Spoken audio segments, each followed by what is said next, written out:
Welcome! We're music for busy people. I'm Dev. I'm Mike. If you've never been with us before, welcome. If you have been with us before, welcome.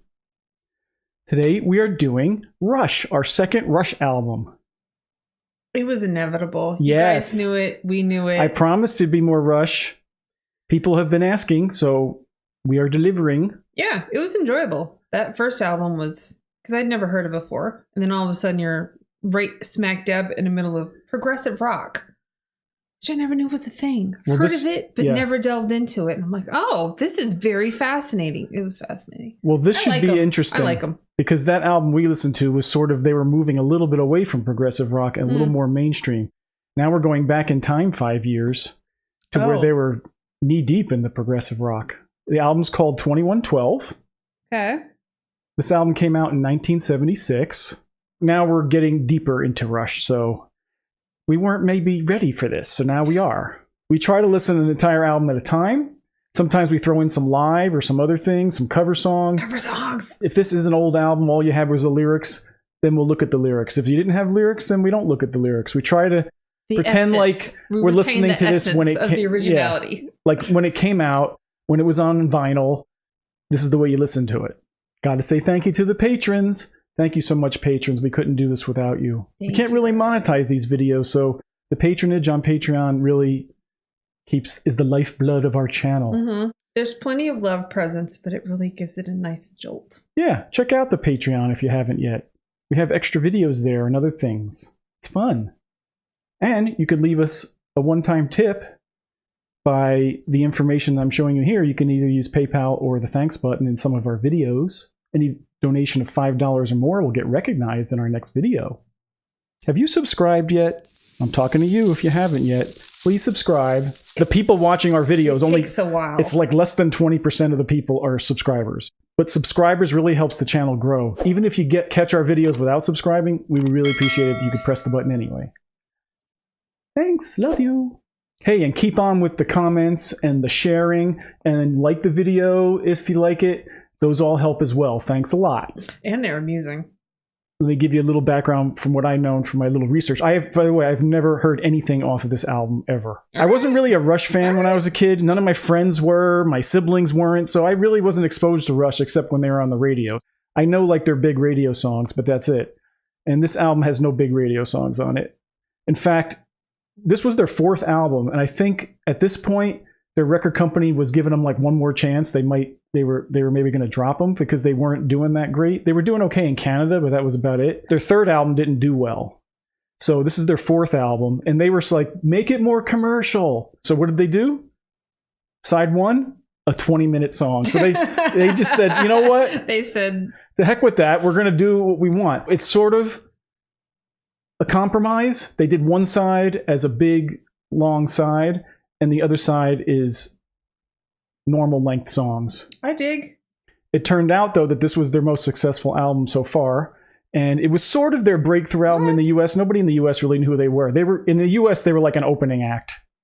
I love finding bands that way. Opening acts are sometimes like amazing. But there still weren't any big radio play hits off of this album, so it wasn't like they were mainstream in the U.S., but they were starting to gather a following in the U.S. with this album. If you weren't on the radio, how did people interact with you? They would draw people through concerts. Like they'd hear them as an opening act, then they'd start headlining themselves. So I think through touring. They did a lot of touring back then. Looking back at it, I think this is considered one of the best progressive rock albums. Don't rush me. What are you doing? Oh. No pun intended. All right, let's check out the album art. Yes. Here's the cover. I'm picturing what it was in the first album we saw. They were going into that like stone train station kind of like place, right? This is about pictures, moving pictures. Well, this was 5 years before that. I do believe the guy who did the Moving Pictures album also did this album art as well. Glowing stars. What does that mean, guys? I don't know. I'm getting like a very brand? Vegas, it's the opening to a Vegas show or something. There's like stars and. Huh. I think the star is supposed to represent the system, the man. Not what I was expecting at all.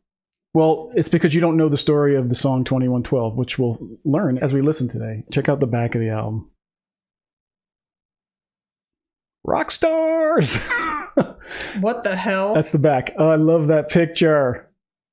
See, this is my only. Okay, well, I'll just enjoy the show. The 70s were great. My only complaint. What? The way that we saw them in those music videos, I was not expecting this whatsoever. Because that was later. They're wearing robes. It's sort of Star Warsy in a way. Like, okay. Don't you think? Like Star Wars in the bedroom. But the guys. Okay. Yeah, I feel like there should be some 70s whack-a-wow in the background or something. I don't know. So it's Alex Lifeson, the guitarist. That's Neil Peart in the middle. He's the drummer. And Geddy Lee, the bass player and singer, on the right. They're just little boys. With a lot of hair. Yeah. Full heads of hair. And then if you open the album, because it was that kind of album, you had the lyrics and you had this. Yippee. So just some more cool pictures. Loving the hat. What the hell? Okay, so you see the naked man with the star in the background? Yes. That sort of became their impromptu logo. Oh, fun. After this album. A naked man with a star in the background. And it's supposed to, I think it's supposed to represent the man versus the masses kind of a thing. So the first side is one suite of, I think, 7 parts. It's called 2112. It's about a totalitarian world where, I don't know, evil priests are controlled by computers or something like that. And this guy discovers music and wants to live somewhere else where there could be music and creativity. That's sort of the journey of that story. So I think that might be why the computer circuitry is there in the picture. I'm not sure, though, because I haven't heard the words yet, so we're going to find out. We do have the lyrics, though, so you get that. I know, being a well-read person you are, you know who Ayn Rand is. I absolutely do. Yeah. The Fountainhead blew my mind. In high school, I'm reading that stupid thing to do an essay, and I went into a very interesting kind of depression. It was a lot of fun. We'll explore that at another time. Today's session is about Rush. It was inspired by her novella Anthem, which was, I think, written in the 30s. Interesting, considering she was a hardcore capitalist. But it was before she got political. So this was a little bit after that, that's when she started to become an activist. But I do think that all right. But I do think that novella has something to do with, the government. Not being socialism, yes. Yeah. Cool. He mentions her in the liner notes, which we're going to look at while we're listening. Well, he gets brownie points for that. I'm thinking that this probably was written in a way to criticize the music industry and the record company, telling them to be less creative and more commercial. I think they leaned toward doing what inspired them. Good for them.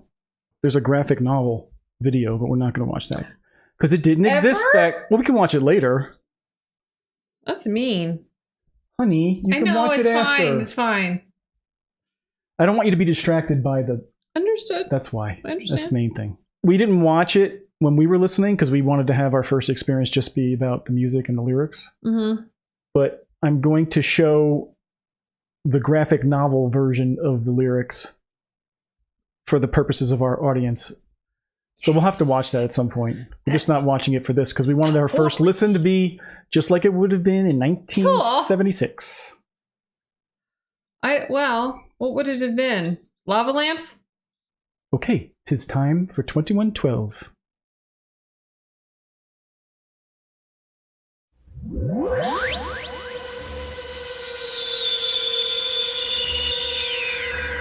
Space Odyssey.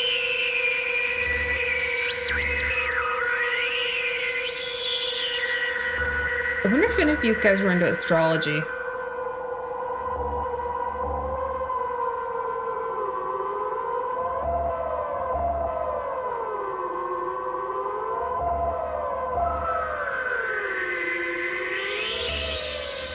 It's a cool start. I dig this. This is cool. We're in for a sci-fi journey.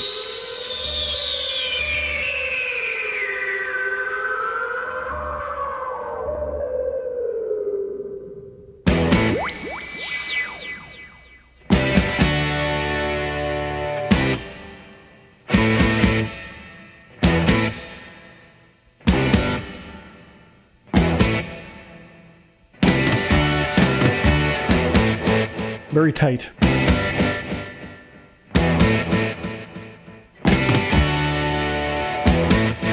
Loving the echo effect.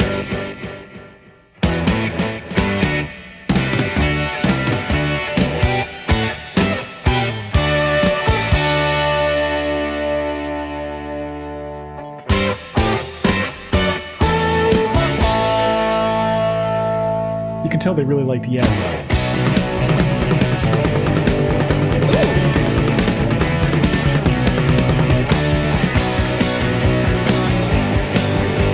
Is this making you feel like the meek is inheriting the earth?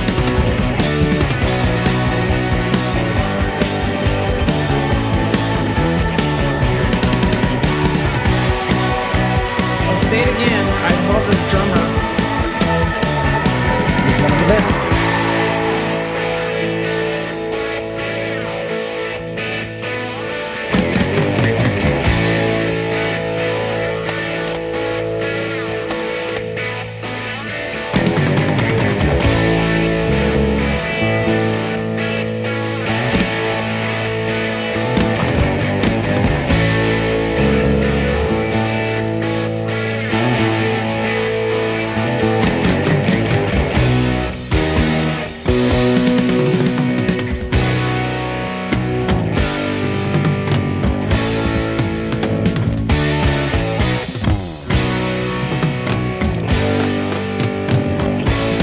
Loving it.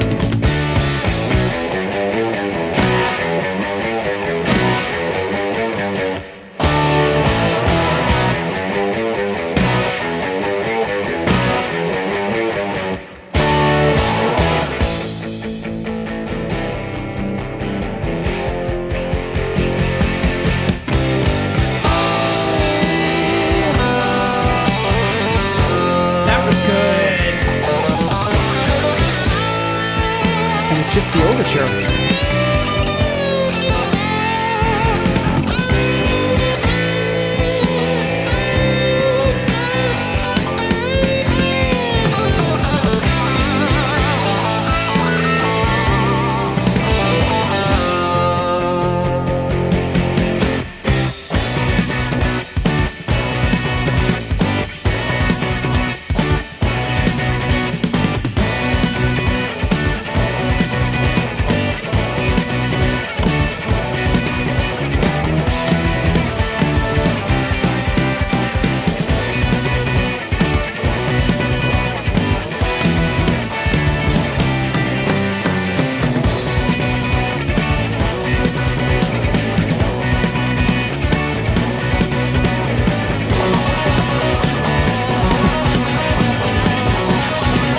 Overture from the Overture.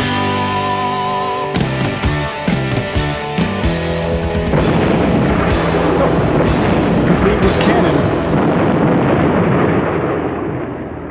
And the meek shall inherit the earth. Okay.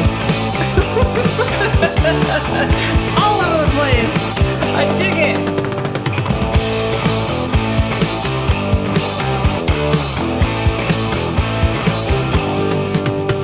We taking care of everything. Once you hear something.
Ooh, anything with nature sounds.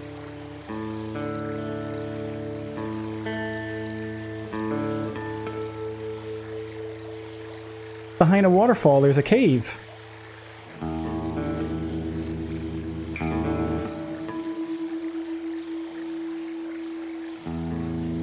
Oh.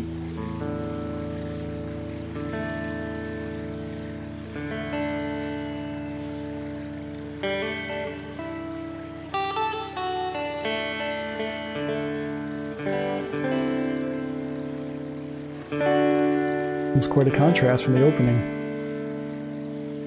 This is progressive. How fun.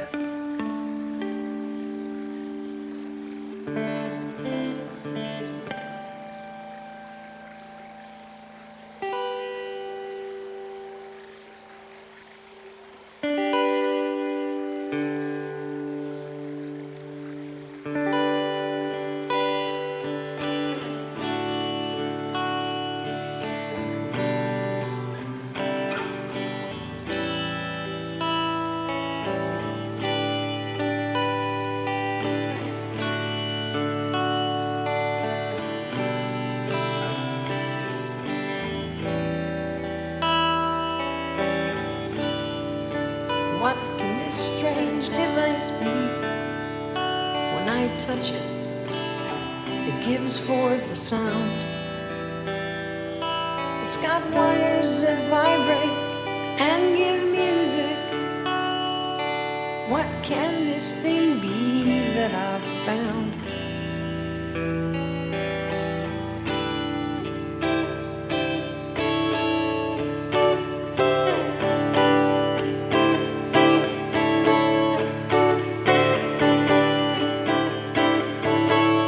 He learns fast.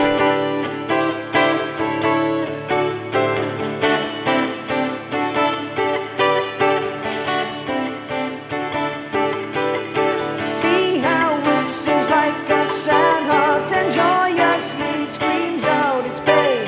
Sounds that build high like a mountain on notes that fall gently like rain.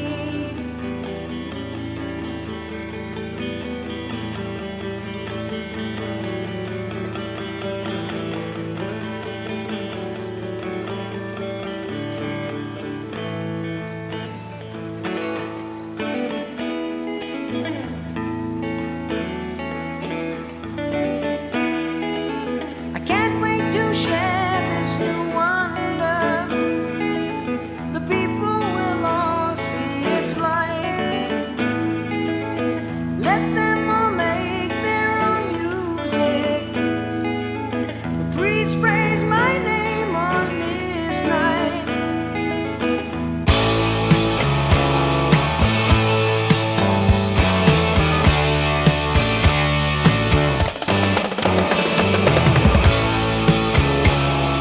I don't think the priests are gonna like it.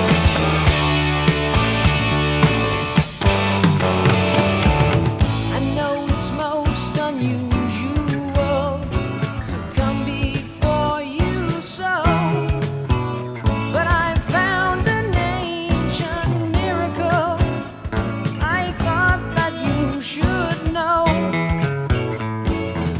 Listen to my music and hear what it can do.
all soft and lyrical.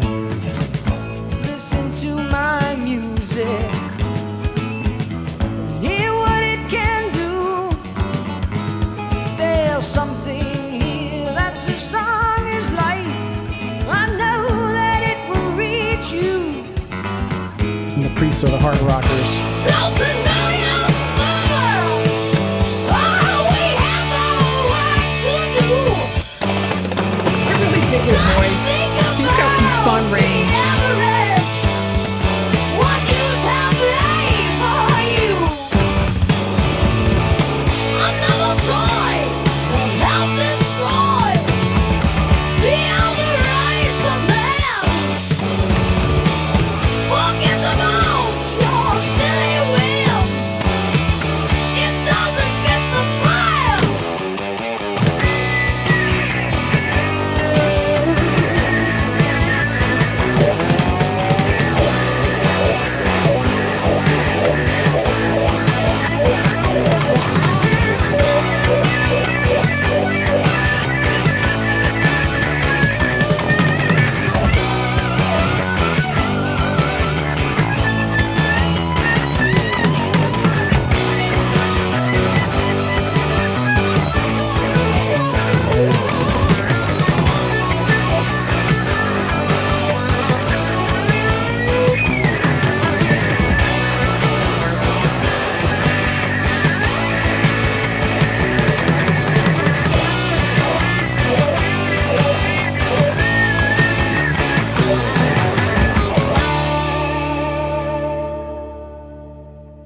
Brave New World vibes? I don't know. Modular design.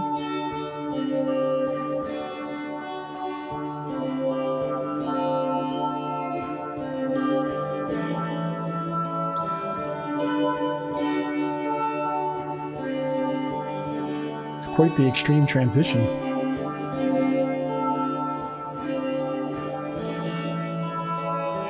I wandered home through silent streets and fell into a fitful sleep. Escape to realms beyond the night.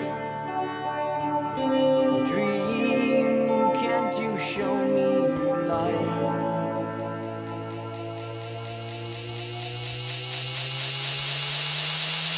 I stand atop a spiral stair, and Miracle confronts me there. He leads me on light years away through astral nights, galactic days. I see the works of gifted hands that grace the strange and wondrous land. I see the hands of men arise with hungry mind and open eyes.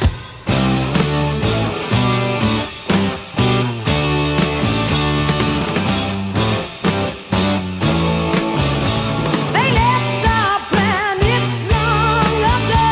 The elder race still learn and grow. Their power grows with purpose strong to claim the home where they belong. Home to tear the temples down. Home to change.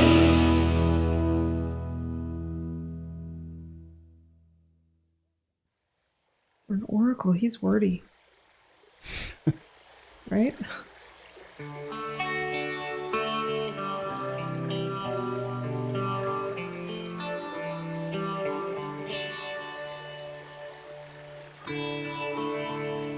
Is he going to make it there?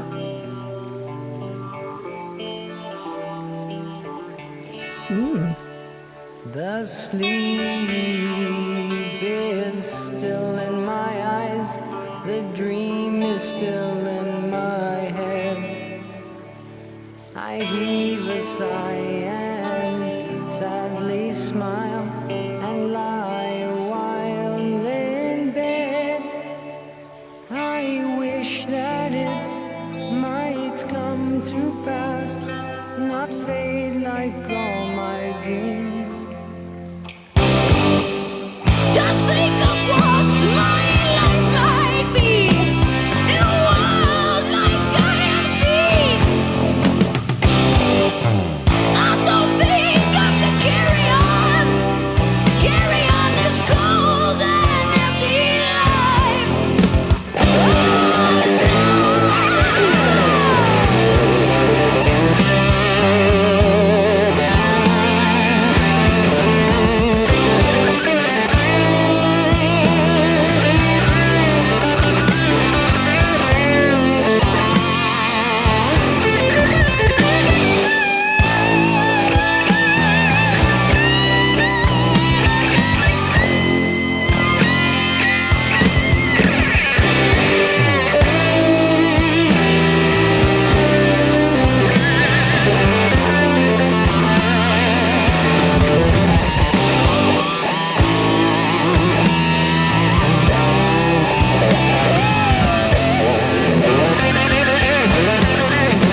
Unless this upbeat thing means they rescued him.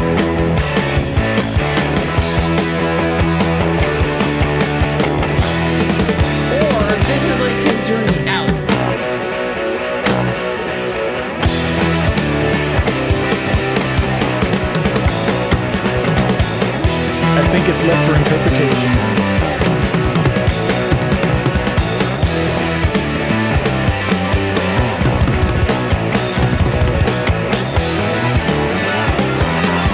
Oh, that's cool.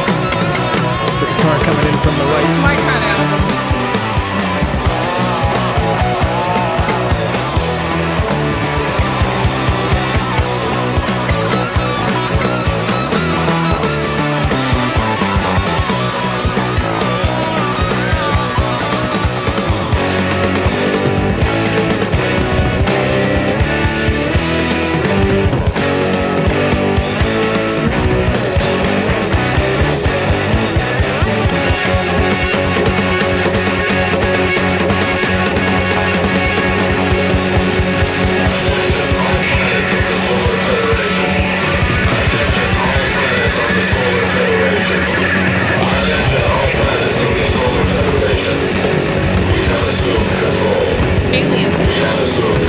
Who assumed control?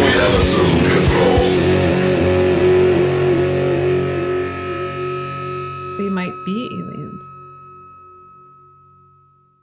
I think it's open for interpretation. Who is assuming control at the end? Is it the Oracle's Federation. people? No, we said attention people of the Federation. We have assumed control.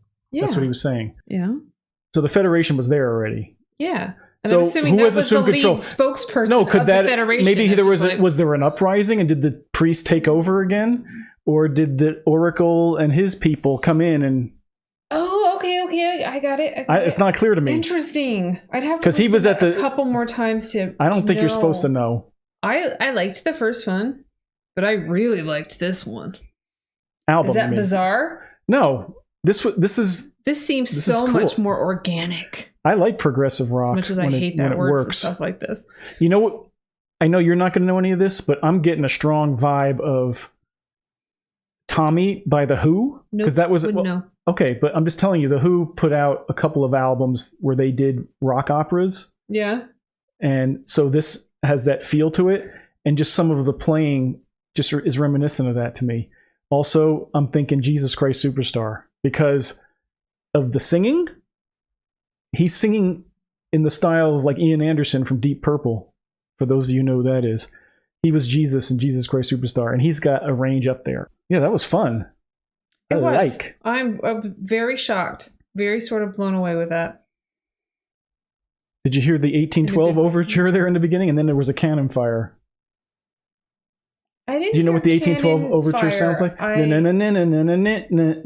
Uh-huh. So they played a little homage to that in the Really? beginning, and then there was let's play that part again real quick. There.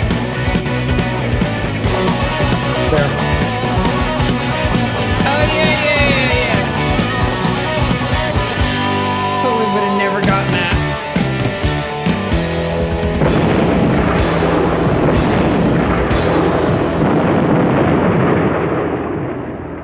And the meek shall inherit the earth. Okay. Didn't you think it was ironic too that he says like the meek shall inherit the earth in the middle of a hard rockin'? There's all kinds of things in there that I was like, what? Processing. But this album over almost anyone that we've listened to, I could totally see myself as a teenager with a record player listening in my bedroom alone and following along to the lyrics and just not doing anything else, not wanting to do anything else, not thinking about anything else. It's immersion. So it really, really is futuristic. It's really a date. The year might have been significant. Like, if you put that out of military time, it would be 9:12 p.m. I think Neil Peart's birthday was September 12th. Okay. I think. And there was something else about it, 2112, that meant something, although I can't remember what it means. Not to mention that 2-1 and then 1-2. It's nice and symmetric. Yeah. He played a little bit on the previous album as well, but the guy that designed their covers plays keyboards, and he plays during the overture of that song, the intro. That's Usign playing. Well, that was fun. I would definitely listen to that again. Well, I think the next time we listen to it, we're going to watch the cartoon, the comic. Okay.